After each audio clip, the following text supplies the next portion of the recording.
A 20-year-old student got on the last minibus of the night. She fought back with pepper spray. It wasn't enough. A girl texted her friend at 2 a.m., "I can't get out of here." The police said she'd killed herself. Her family said no. They were right. And a man strangled his ex-girlfriend, burned her alive inside a barrel, and poured concrete over her. The judge said, "Provocation. This is the dark side of Turkey."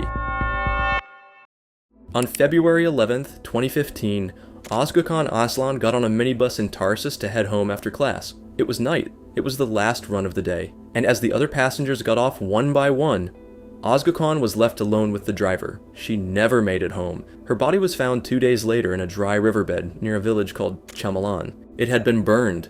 Her hands had been cut off. She was 20 years old. Turkey, a country of 85 million people, with a history that goes back thousands of years, a rich culture, and a crisis of gender-based violence that the state has been ignoring for decades. According to the We Will Stop Femicide platform, a civil organization that's been keeping count since 2008, more than 400 women are murdered by men in Turkey every year, more than one a day. Most of those cases pass without the country stopping to take them in. Özgecan's case was different. Özgecan Aslan was born in 1994 in Tarsus, a city in southern Turkey in the province of Mersin. She was a psychology student at Çağ University. She was the youngest of 3 siblings. Her friends and family described her as cheerful, hardworking, full of plans. February 11th, 2015 was an ordinary Tuesday. Özgecan finished her classes and went to catch the minibus that would take her back to Mersin. The driver was Ahmet Sufi Altındoğan, 26 years old. When the last passenger got off, Altındoğan steered the minibus off its usual route. He pulled off the main road and headed into a wooded area. Özgecan understood what was happening. She didn't just sit there. She pulled out a can of pepper spray she kept in her bag and sprayed it into his eyes. She scratched him. She fought. Altındoğan responded with a brutality that investigators would later describe as torture. He stabbed her. He beat her over the head with an iron pipe. He kept hitting her until she stopped moving. Özgecan died fighting. She had her killer's DNA under her fingernails. Altındoğan panicked. He called his father, Necmettin Altındoğan, and a friend named Fatih Gökçe. The 3 of them took Özgecan's body, moved it to the dry bed of the Tarsus River, and burned it. To get rid of the DNA evidence, they cut off her hands. Then they went back to their homes. Özgecan's father waited up all night. When she didn't show, he went to the police. The search began. 2 days later, a shepherd found remains in the riverbed. The condition of the body made identification nearly impossible, but the clothing that was left was enough for the family to know it was her. Altındoğan's confession came quickly. He talked to the police with a coldness investigators described as disturbing. He answered questions about the crime as if he were describing a fender bender. No visible emotion, no apparent remorse. He said Özgecan had provoked him, that she had pulled out the pepper spray first, that he had simply reacted. The autopsy results disproved his version point by point. The wounds were consistent with a deliberate, sustained attack, not with a reaction. It took Turkey exactly 1 day to erupt. When the news broke, social media flooded with photos of Özgecan.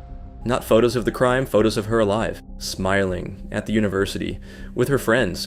Men all across Turkey, in an unprecedented gesture, started posting photos of themselves wearing skirts. It was a way of saying, if wearing a skirt is provocation, then we're all guilty. The hashtag Özgecan Aslan trended across the entire country. 15,000 people marched in Mersin. Tens of thousands more in Istanbul, Ankara, Izmir, and other cities. It was described as the first mass women's movement in Turkey's modern history. And then something happened that took everyone by surprise. All 1,600 lawyers of the Mersin Bar Association issued a joint statement. Not one of them would represent the accused. "We will not defend brutal savages," they said. It was an unprecedented gesture in the history of the Turkish justice system. The trial began in June 2015 and ended in December of that same year. The 3 defendants, Ahmet Sufi Altındoğan, his father Necmettin, and Fatih Gökçe, were found guilty. Ahmet Sufi Altındoğan was sentenced to aggravated life imprisonment, the harshest penalty in Turkey since the death penalty was abolished in 2004, for murder with monstrous intent, torture, and murder to conceal another crime. He received additional sentences for the attempted rape and for the mutilation of the body. His father and Gökçe also received aggravated life sentences. Outside the courtroom, the victim's family embraced the volunteer lawyers who had taken on the case. But the story didn't end there. In April 2016, 4 months after the conviction, Ahmet Sufi Altındoğan was killed in his cell at the Adana prison. An inmate named Gültekin Allen walked into his cell and shot him. His father, also imprisoned in the same facility, was wounded. Allen gave no official explanation, but out on the street, in Turkey, the reaction was complicated. Many of the people who had protested demanding justice for Özgecan felt uneasy about the extrajudicial death of her killer.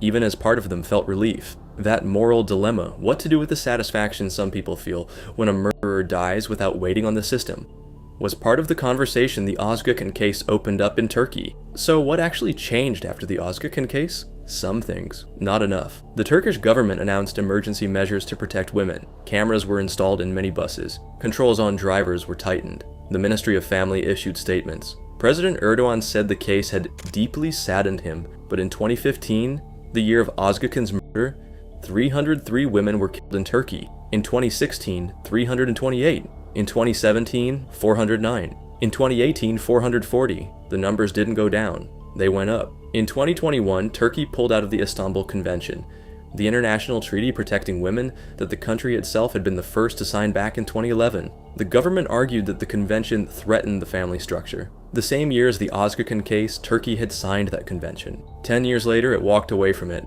The Turkish women who marched in 2015 chanting her name remember that. Every February 11th, Özgecan's name comes back to Turkey. There's something about this case that goes beyond Turkey. Something that's made it known all over the world. Özgecan fought back. She didn't accept it. She didn't stay still. She pulled out the pepper spray, something she carried precisely because she knew the world she lived in was dangerous, and she used it. She scratched him. She fought with everything she had. And they killed her anyway. That's what Turkey couldn't ignore. That a woman did everything she's supposed to do to protect herself, and it wasn't enough. That the danger isn't in what women do or don't do. It's in who decides they have the right to hurt them. The last image of Özgecan that her family has is from February 11th, 2015, walking out of the university with her backpack over her shoulder, heading off to catch the minibus. She never made it home. Our next case also takes place in Turkey. It also involves a young woman.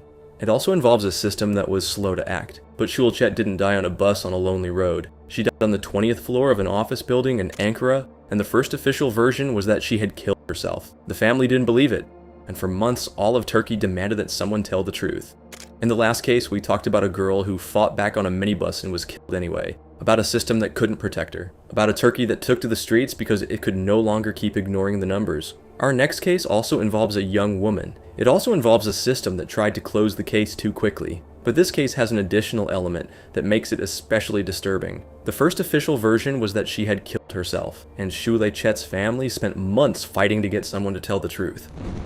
May 29th, 2018, 4 a.m. Ankara, Turkey. The body of a 23-year-old woman was found in the street below the Yelkin Plaza building in the upscale neighborhood of Çankaya. She had fallen or been thrown from the 20th floor. 66 meters down, the police arrived. They took statements, and within a few hours they issued their first official report: suicide. Şule Çet's family read that word and said no, that it was impossible, that Şule had no reason to hurt herself, that something had happened up there and someone was covering it up. They were right. Şule Çet was born in 1994. She was studying textile design at Gazi University in Ankara, a major she'd chosen with conviction, that she loved, that gave her direction. She was close to her family, especially her father, İsmail Çet, who would become her public voice throughout the entire legal process that followed. Months before her death, Şule had worked as an assistant at the company owned by Çağatay Aksu, a 28-year-old businessman with influential connections in Ankara. The company ran into financial trouble and Şule was let go, but the contact didn't end there. On the night of May 28th into May 29th, 2018, Aksu and his friend Berk Akand invited Şule to dinner to talk about her work situation, about possible compensation, about new opportunities. After dinner, they went up to the 20th floor of the Yelkin Plaza building, to Aksu's office. Şule sent a text message to a friend at 2 a.m. "I can't get out of here." 2 hours later, her body was on the street. Aksu and Akand gave their version to the police that same night. They said they'd been drinking in the office, that Şule suddenly started acting erratically, that she went over to the window, that Aksu tried to stop her, that he couldn't. The police accepted that version at first. The case was classified as a suicide. The local prosecutor didn't order a thorough investigation of the scene. The two men who were with Şule when she died weren't detained. No arrest, no charges, nothing. Şule's family didn't accept any of it. Her father, İsmail, started speaking out publicly. He went to the media. He said his daughter had no reason to kill herself. That the text message, "I can't get out of here," it wasn't the message of someone who'd made a decision. It was the message of someone who was trapped. Turkey's women's organizations rallied quickly. They started pushing to get the case reopened. Articles were published, the case was shared on social media. Şule Çet's name started circulating on Twitter with the hashtag Şule Çet için hesap sorun.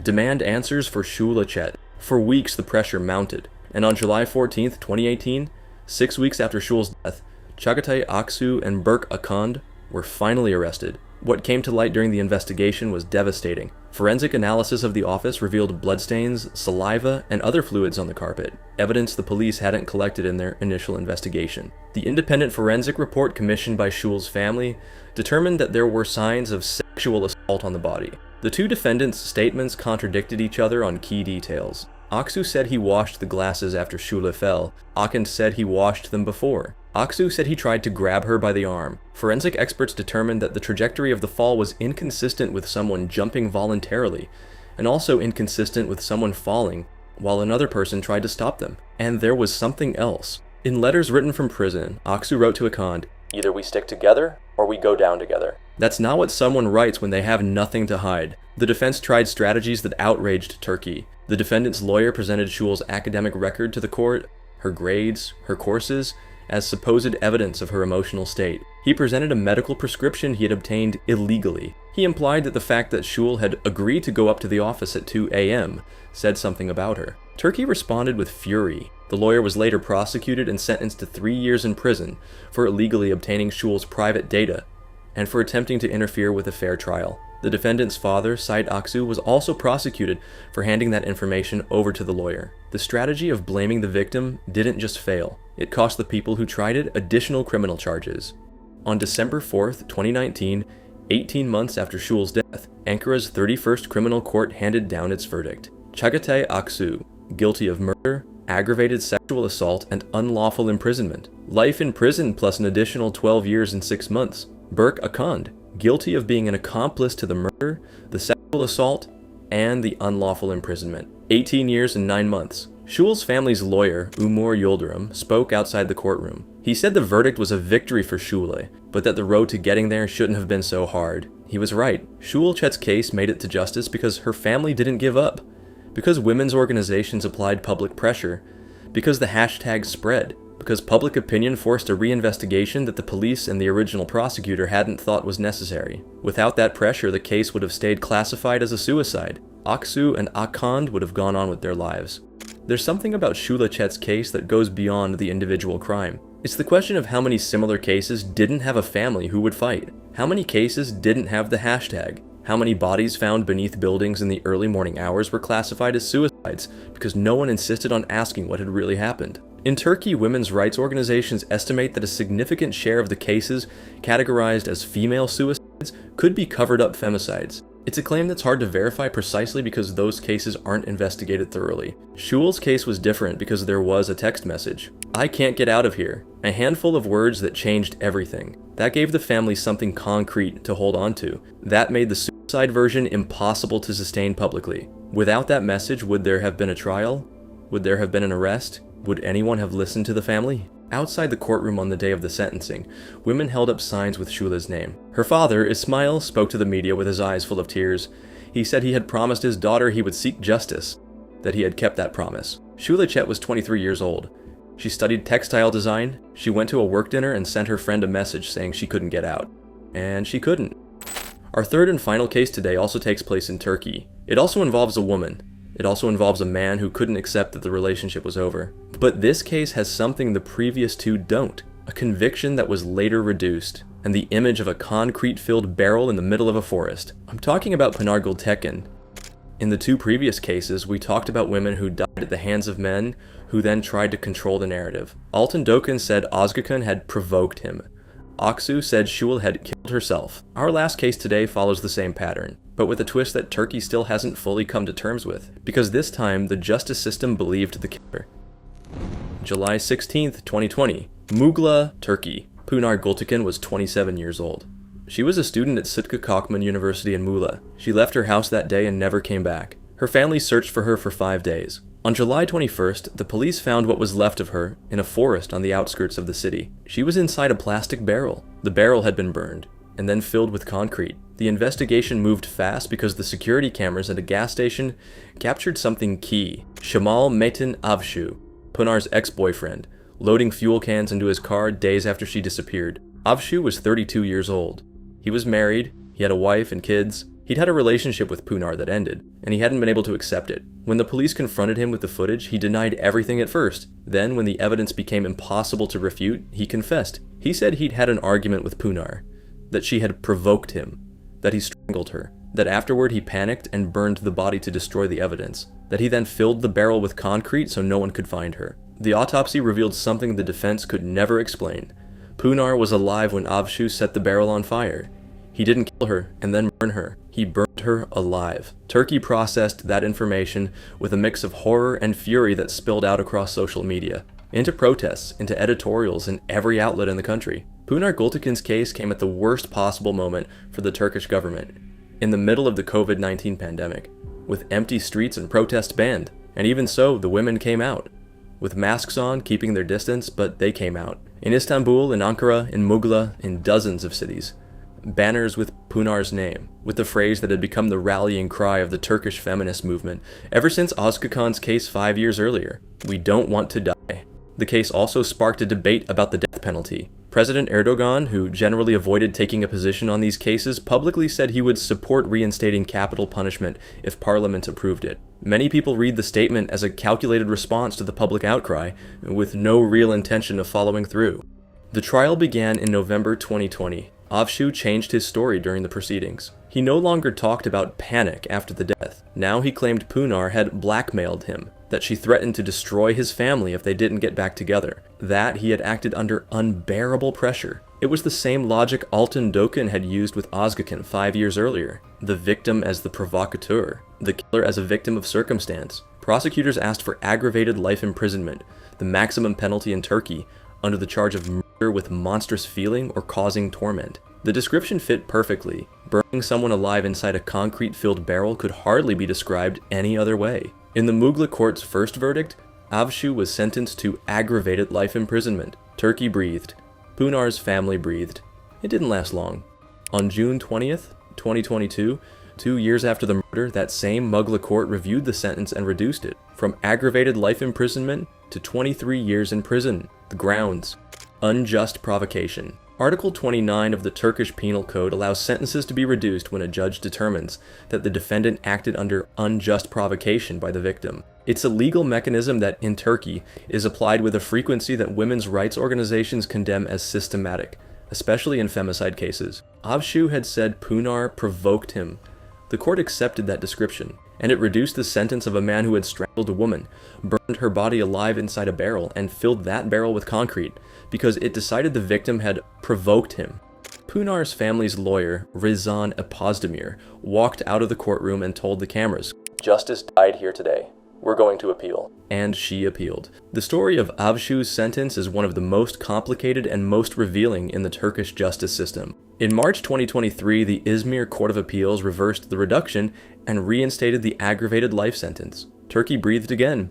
But in February 2025, 5 years after Pınar's murder, Turkey's Court of Cassation, the country's highest court, once again overturned the aggravated life sentence. This time, it said Avşu hadn't acted with monstrous feeling, a finding that once again triggered a sentence reduction for provocation. The vote was 3-2. 2 judges dissented in writing, arguing that the forensic reports confirming Pınar had been burned alive were more than enough evidence of monstrous feeling. Özdemir responded publicly, "They say there was no monstrous intent. The forensic reports say she was burned alive. This is a legal monstrosity." As of the recording of this script, the case is being reviewed by the General Criminal Assembly of the Court of Cassation, the broadest body in the Turkish justice system. The final sentence still hasn't been determined. There's something about Pınar Gültekin's case that captures everything that makes Turkey's problem with gender-based violence what it is. It's not just the crime. It's the system's response to the crime. A man strangled a woman, burned her alive inside a barrel, filled it with concrete, confessed, was sentenced to life in prison, and then the justice system spent 5 years debating whether the victim had provoked him enough to justify a reduced sentence. Article 29, the unjust provocation mechanism, is a legal tool that, in Turkey, gets used with a frequency that seems designed to protect abusers. Between 2015 and 2022, according to data compiled by Turkish feminist organizations, it was applied in hundreds of gender-based violence cases to reduce sentences. In some extreme cases, men who killed their wives or ex-girlfriends got significant reductions because the court determined the victim had said something, done something, or simply existed in a way the killer found provoking. Özdemir summed it up in a single line that spread all over Turkey. "This is how they kill us. This is how they encourage them to kill us." Pınar Gültekin's name is written on walls in dozens of Turkish cities, in murals, on banners, across the social media posts that every July mark the anniversary of her disappearance. Her father speaks publicly when he can. Her family keeps following every move in the legal process. Every new hearing, every new decision, every new twist in the odyssey of the sentence. Pınar was 27 years old. She was a university student. She left her house on July 16th, 2020, and never came back. And 5 years later, Turkey is still debating whether the man who burned her alive inside a concrete-filled barrel deserves the maximum penalty or not. That's Turkey. 3 women, 3 stories. A pattern Turkey knows all too well and has spent decades failing to fix. A girl who fought back with everything she had on a minibus, and it wasn't enough. A student whose text message, "I can't get out of here," was the only thing that kept her murder from being filed away as a suicide. And a woman whose killer confessed to burning her alive inside a barrel, and whose sentence has been argued over for 5 years because the system can't quite decide whether she provoked him enough. What country should I cover in the next video? Let me know in the comments. Take care.